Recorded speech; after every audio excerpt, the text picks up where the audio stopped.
네, 이어서 사회 이슈 보겠습니다. 오늘은 손수호 변호사가 함께하겠습니다. 어서 오세요. 네, 안녕하세요. 예, 추석 명절 잘 보내셨어요? 네, 네. 잘 보냈는데 네. 너무 더웠습니다. 오늘도 너무 덥더라고요. 그렇습니다. 저도 조상 묘소 있는 산에 갔다가 너무 더워가지고 고생을 많이 하고 왔는데 네. 저만 더운 게 아니라 실제로 덥더라고요. 네, 그쵸. 온도를 봐도 그렇습니다. 특히 서울 지역의 연도별 마지막 폭염일을 정리해봤더니 예. 올해가 정말 이렇게 덥구나라는 걸 알 수 있는데요. 2022년에는 마지막 폭염일이 7월 30일이었고요. 작년에는 8월 21일이었습니다. 자, 그런데 오늘도 폭염 경보고요. 예. 또 어제도 폭염 경보였거든요. 네. 이런 걸 보면은 올해가 정말 더운 해였구나라는 걸 알 수 있고요. 네. 그런데 다행히도 기상청이 오늘을 마지막 폭염일로 예상했습니다. 그리고요. 근데 폭염이 풀리는 또 비걱정이 또 있어요. 네. 오후부터 밤 사이에 전국적으로 국지적인 소나기가 강하게 내릴 가능성이 있고 또 14호 태풍에서 만들어진 비구름이 북상하면서 이제 오늘 오후부터는 제주 지역에 비가 내리기 시작했고요. 그리고 또 내일은 예. 전국적으로 많은 비가 예상되는 상황입니다. 이번 여름 더위는 좀 더 습해서 그런지 모르겠습니다만 네. 좀 약간 좀 기분 나쁘게 더 더웠던 것 같아요. 네. 네. 그러다 보니까 야외 활동하는데 굉장히 큰 지장이 있었거든요. 예. 이제 밖에서 하는 스포츠들이 꽤 많잖아요. 프로 스포츠들. 네. 야구도 이 날씨의 영향을 좀 받았습니다. 특히 최근에 예. 각 구장에서 수십 명의 이제 관중들이 이제 온열 질환으로 고생을 했고요. 네. 특히나 15일 인천 경기에 선발로 나온 삼성의 원태인 선발 투수 같은 경우에는 경기 도중에 헛구역질을 하는 장면들이 이제 방송되기도 예. 했습니다. 그리고 주심이 어지럼증을 호소해서 대기심과 교체되는 일도 있었고요. 그러다 보니까 어제는 혹시라도 큰 일이 생길지 몰라서 네. 이제 각 경기장의 경기 시작 시간이 오후 2시에서 오후 5시로 3시간 뒤로 밀리기도 했는데요. 네. 프로축구도 마찬가지예요. 전후반 한 번씩 이제 쉬는 시간을 갖습니다. 쿨링 브레이크 시간을 가져서 선수들 수분 섭취하는 시간까지 주고 있을 정도로 날씨의 영향을 받고 있는데 특히 질병관리청이 조사한 바에 따르면은요. 올해 예. 5월부터 9월 10일까지 발생한 온열 질환자가 무려 3,500여 명이라고 합니다. 그리고 사망자도 32명으로 추정되고 있거든요. 예. 최악의 무더위로 기록됐던 2018년의 경우에 온열 질환자가 약 4,500명이었는데 그 다음으로 가장 많은 수치를 기록했습니다. 네, 이번 주말이 지나면 이번에 진짜로 폭염이 물러간다고 하니까 좀 네. 더 버텨보는 수밖에 없겠네요. 네, 그렇습니다. 예, 다음 소식 전해주시죠. 네, SNS에 올라온 글을 하나 소개해 드리겠는데요. 네. 추석 연휴에도 계속해서 배송을 해주는 업체들이 있습니다. 근데 여기에서 추석 전날 네. 아이들에게 입힐 한복을 주문해서 하루 당일에 아이들에게 입힌 다음에 예. 다시 포장을 해서 그날 오후에 반품을 요청하는 사람들이 꽤 많다. 뭐 부끄럽게 살지 말자 이런 내용의 글이 올라왔습니다. 꽤 많다는 거잖아요. 그렇습니다. 네. 물론 이 글을 쓴 작성자가 그 업체에서 실제로 일을 했는지 또 이런 반품 사례가 있었는지 얼마나 많은지가 정확히 확인되지는 않았습니다만 예. 상당히 많은 사람들이 관심을 보인 글입니다. 하루 입힐 거면 그냥 빌려서 아이들에게 입혀도 될 텐데 왜 이렇게 네. 했을까요? 네, 이게 결국은 일종의 얌체 소비자라고도 표현할 수 있을 것 같은데요. 만약 정말 실제로 존재했다면 예.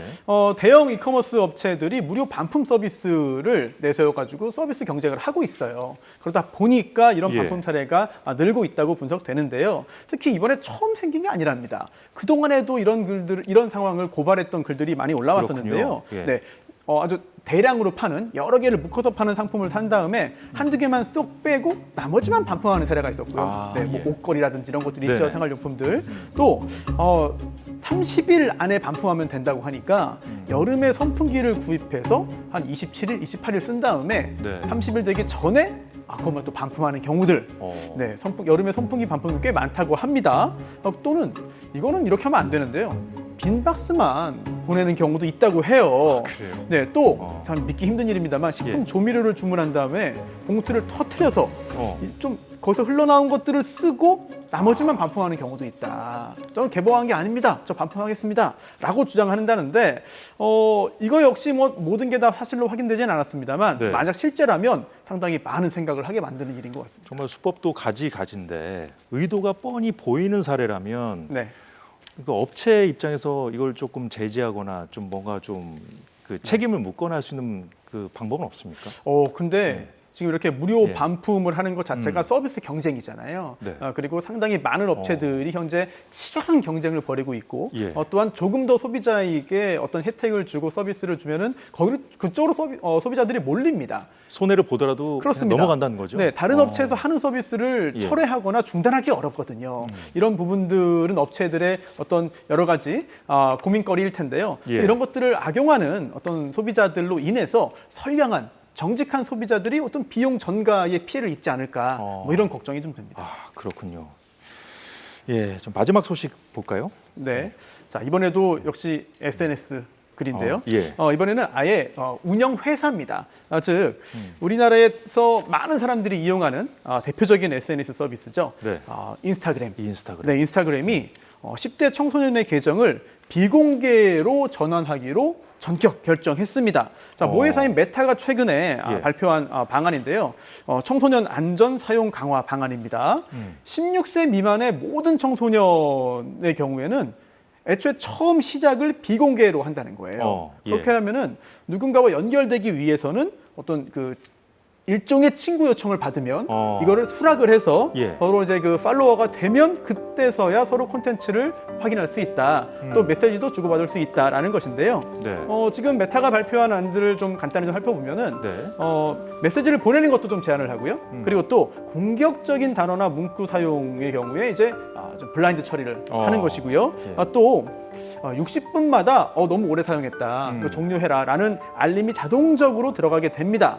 또한 이제 다이렉트 메시지죠. 네. 이런 그 메시지를 보내면 자동 답장 기능도 있어서 지금은 사용할 수 없는 시간이다라든지 이런 여러 가지 조치들을 예. 도입한다고 메타 측이 발표했습니다. 저 화면을 계속 보면서 좀 여쭤볼게요. 네.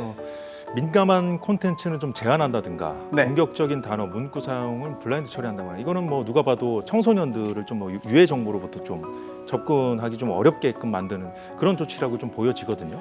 그렇습니다. 예. 사실 콘텐츠 관련된 제한들이 그동안 있었습니다만 예. 이번에 메타가 발표한 조치는 상당히 아주 높은 수위의 제한을 청소년들에게 기본적으로 준다는 의미입니다. 그래서 다른 사람들이 싸우는 장면 또는 뭐 분쟁에 있는 장면 아니면 예. 심지어 미용 시술들을 홍보하는 이런 콘텐츠들의 경우에도 민감한 콘텐츠로 분류해서 기본적으로 청소년의 접근을 제한하는 내용이기 때문에 그동안 있었던 여러 가지 조치들에 비해서 가장 높은 단계의 조치를 취했다는 현재 분석이 나오고 있습니다. 자, 요즘 부모들이 자녀들 걱정해서 뭐 인스타 계정을 좀 뭐 네. 엿보고 뭐 하다가 이제 못 보는 경우도 많고 뭐 그러던데 주변을 봐도요. 네.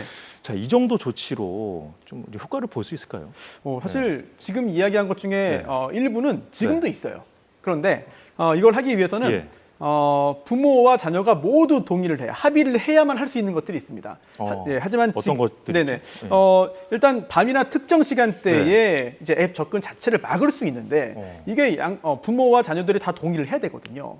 그런데 이제는 부모가 자녀의 동의 없어도 이런 자녀 보호 기능을 쓸 수 있게 만든다. 그렇군요. 상당히 예. 부모들 중에서는 좀 반기는 분들이 많이 있지 않을까라는 생각이 들기도 하고요. 예. 다만 청소년이 성인인 척 가입할 수 있는 거 아니냐. 지금도 그런 사례들이 있는데 이거 어떻게 하느냐. 그건 아직 제한을 안 둔 겁니까? 네. 그런데 인스타그램 측은 이렇게 말하고 있습니다. 예. 이거 지금 신분증을 업로드해야 하거나 예. 아니면은 셀카로 이제 그 동영상을 촬영해서 올리도록 하거나 아니면 서로 친구 관계인 사람에게 연령을 인증하도록 요청을 하는 방법을 취하거나 예. 이렇게 세 가지 방법 중에 하나를 사용해서 연령을 인증하도록 하고 있고 이미 한국에도 작년부터 도입됐다고 밝혔거든요. 하지만 그래도 부족하다라는 지적이 계속 잇따르고 있습니다. 그러자 메타 측에서는 이렇게 밝혔는데요.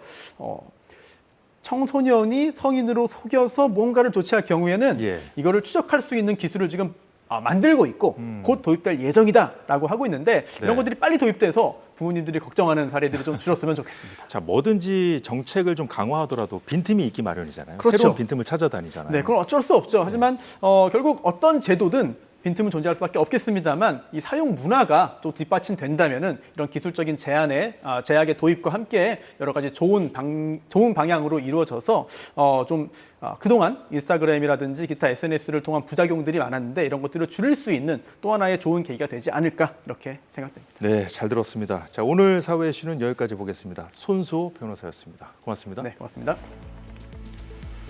네, 사사건건이 준비한 소식 오늘은 여기까지입니다. 저희는 내일 오후 4시에 다시 찾아뵙겠습니다. 고맙습니다.